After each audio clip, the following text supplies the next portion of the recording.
Ona ndopona nekuna zvepanga.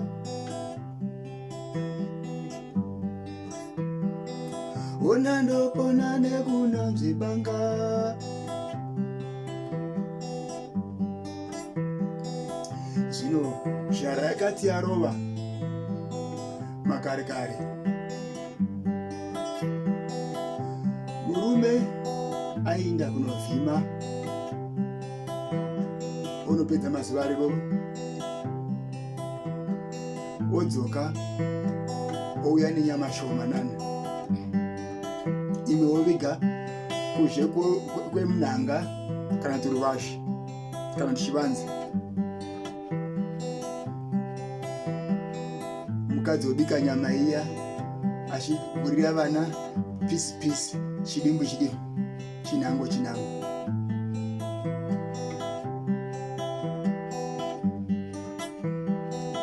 Zvino aiti kana apakurira murume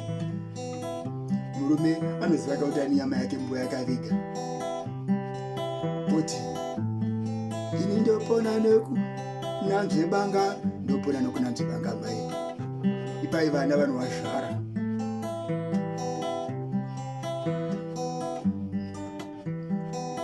Ona ndopona nekunanzve banga.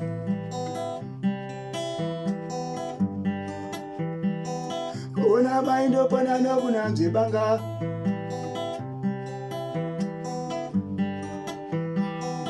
Ona ndopona nekunanzve banga. Sango idema, sango idema.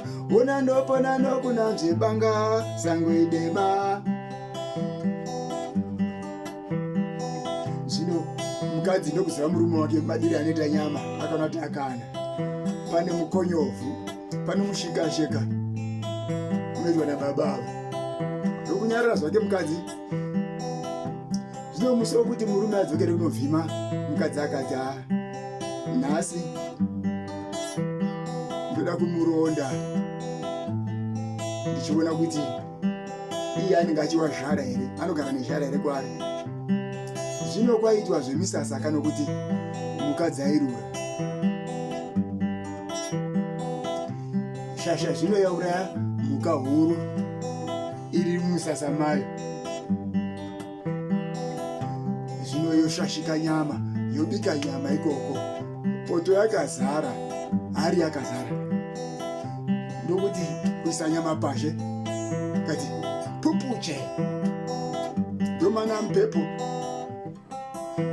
nchadoma. Ona ndopona nekunanzve banga. Mukadzi anoimba mwoyo, ari kuona shasha kuti inenge ichizvifidha, idya mafihlongo, isu ndifanira zhara nevana kumba. Mukadzi pakabudisiwa musoro wenyama wakazara, murume akati afunga kuti uri ari woga, ikati pupuche, domana mpepo, nchadomawo. Ndiye mukadzi na rusero rwenyama guya naguru kumusha kuvana. Shapa iti nyama ipore iye ichifanira kumwa zvayo muto. Zvino yapedza kumwa muto, kuti inoti rusero rwenyama guya, rusero kukati wakandiisepi? Izvo musero wainda nemukadzi kumba. Zvino shasha yakaona kuti yodzokera kumusha. Zvino mazuva okuti idzokera yasvika, haichina nyamazve. Mukadzi wasvika akabika, akaisvisa banga. Handiti vajara kupona nokunanzva banga babava. Shasha zhara yakabata. Ona ndopona nekunanzve banga.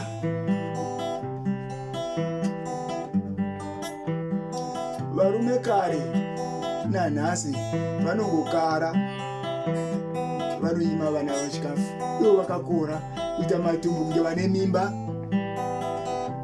Ivo shasha dzichida mabhurai kwadzinoenda.